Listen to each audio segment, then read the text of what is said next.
Pemirsa, Anda kembali menyaksikan program Zona Bisnis.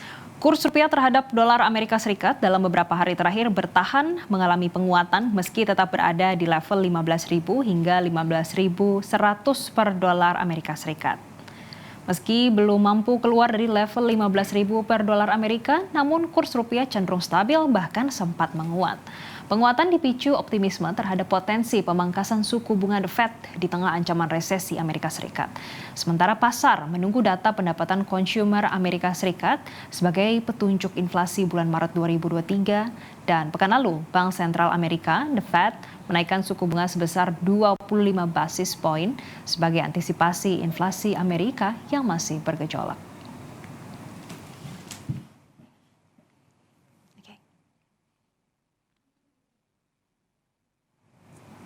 Pemirsa, kurs rupiah terhadap dolar Amerika pada perdagangan Kamis pagi tercatat turun 18 poin ke posisi 15.074 per dolar.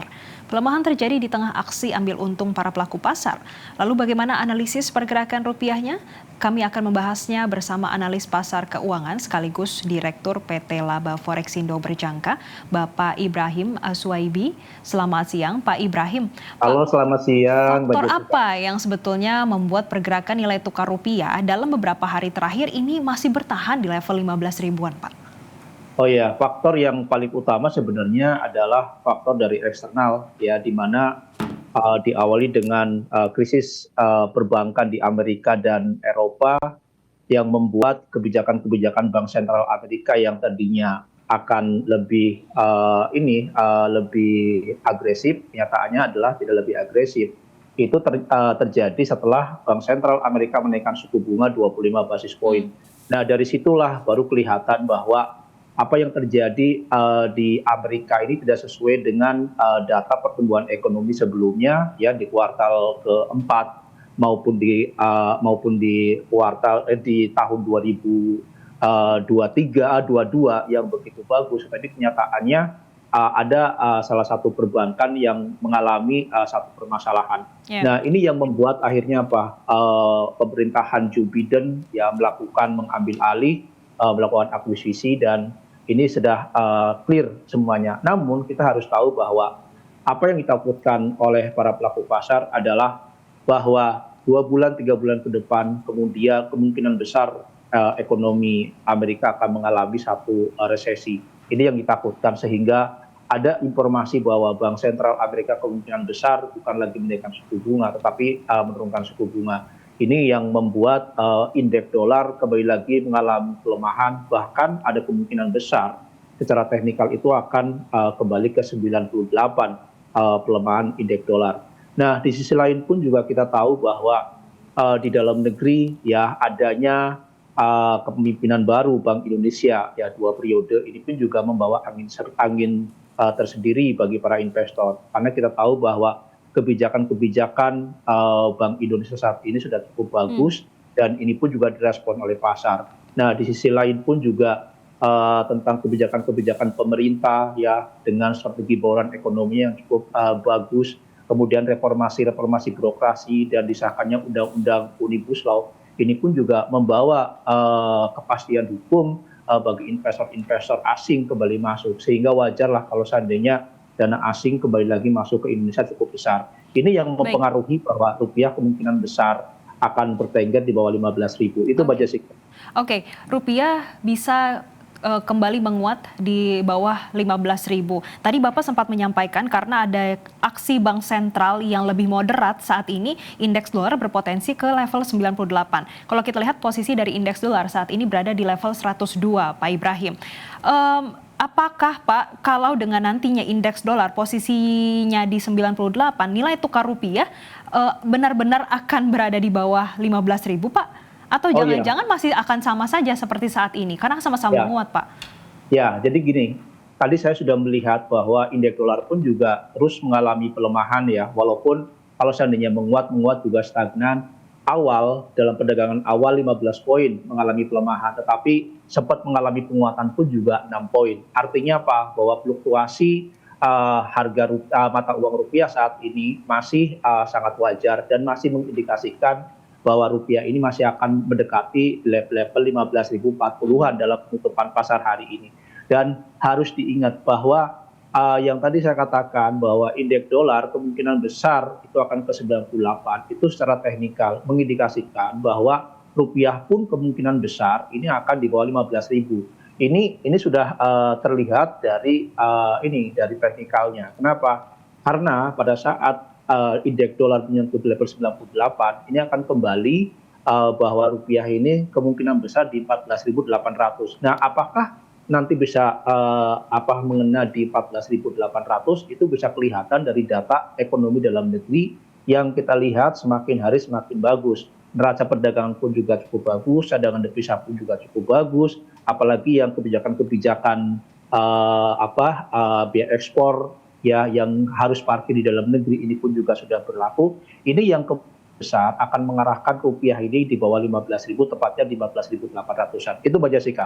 Oke, berarti bisa dikatakan sentimen domestik ini ke depannya akan mendominasi dari pergerakan nilai tukar rupiah yang berpotensi menguat, begitu Pak? Ya, dari awal pun juga domestik ini sangat kuat sekali ya, walaupun kita tahu sebelum-sebelumnya eksternal begitu kencang ya, intervensi dari Bank Indonesia pun juga cukup bagus, apalagi bersamaan dengan eksternal yang saat ini begitu loyo ya, artinya apa, indeks dolarnya begitu loyo ya, karena kebijakan-kebijakan yang tadinya agresif berubah menjadi dovish ya, ini yang membuat rupiah ini akan stabil. Dan rupiah ini kemungkinan besar akan dijadikan sebagai investasi bagi investor asing dibandingkan dengan mata uang lain di Asia.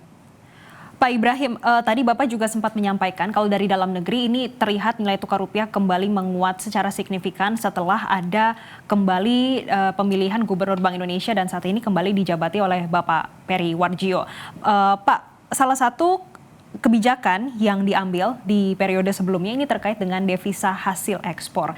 Apakah dengan adanya kebijakan devisa hasil ekspor sebetulnya kalau kita lihat setelah dirilis dan juga sudah diberikan bunga yang cukup tinggi belum banyak berdampak pada pergerakan nilai tukar rupiah. Justru nilai tukar rupiah banyak berdampak penguatannya setelah ada krisis perbankan yang mulai mereda. Sebetulnya untuk kebijakan DHE ini seberapa besar sih Pak dampaknya terhadap nilai tukar rupiah untuk saat ini Pak? Ya. DHE ini kan muncul karena waktu itu ada salah satu pengamat ekonomi yang mengatakan bahwa bagaimana pada saat ekspor ya minyak CPO itu cukup besar, kenapa rupiah ini mengalami pelemahan.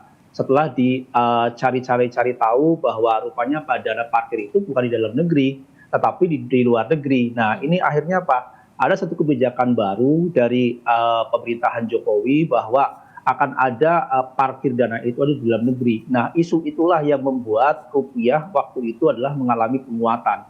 Nah, biasanya isu-isu itu yang mengalami penguatan pada saat DHE itu dilakukan, itu biasanya itu isu itu sudah selesai, kemudian harga pun juga akan stabil.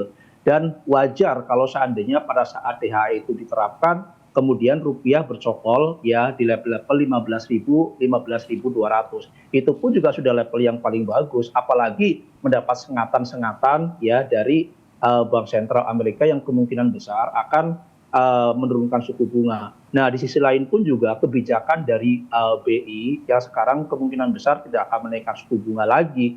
Ya, artinya apa? Bahwa inflasi yang terjadi saat ini kemungkinan besar akan diarahkan bagaimana di wilayah-wilayah untuk kembali mensubsidi bahan-bahan pokok ya agar harga-harga tersebut terjangkau oleh masyarakat.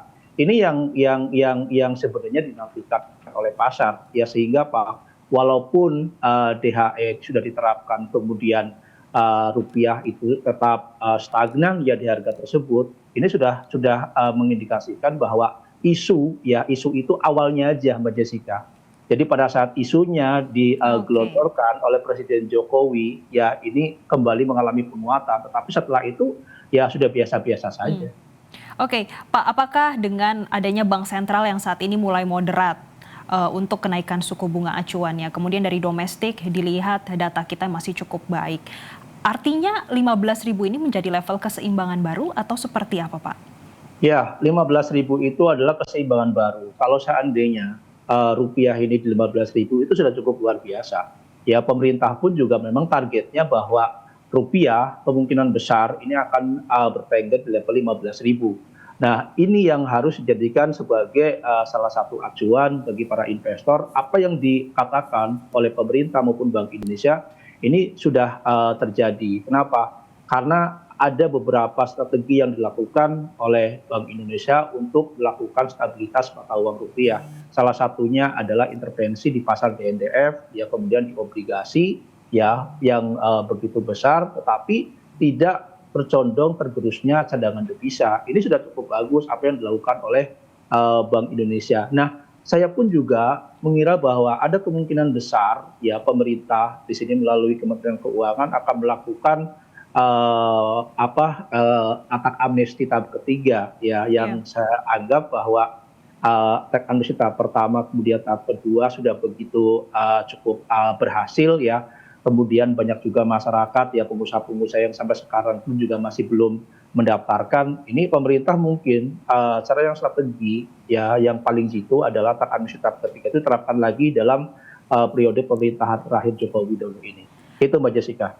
Oke, Pak, untuk nilai tukar rupiah di keseimbangan barunya di level 15.000, tadi Bapak juga sempat menyampaikan kemungkinan bisa ke level 14.800. Singkat saja, Pak, kira-kira kapan memang bisa ke 14.800, Pak? Ya, bisa saja akan terjadi di level 14.800.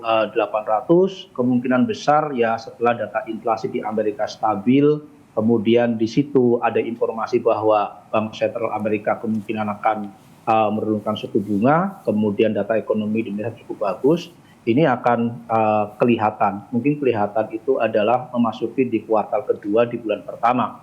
Kemungkinan besar di 14.800-an. Itu Mbak Jessica. Baik, terima kasih Bapak atas insight-nya terkait dengan nilai tukar rupiah. Demikian wawancara kami dengan analis pasar keuangan sekaligus Direktur PT Laba Forexindo Berjangka, Bapak Ibrahim Aswaibi. Terima kasih sudah bergabung bersama kami dalam program Zona Bisnis. Sukses selalu, Pak. Oke, terima kasih Jessica. Sukses buat TN Channel.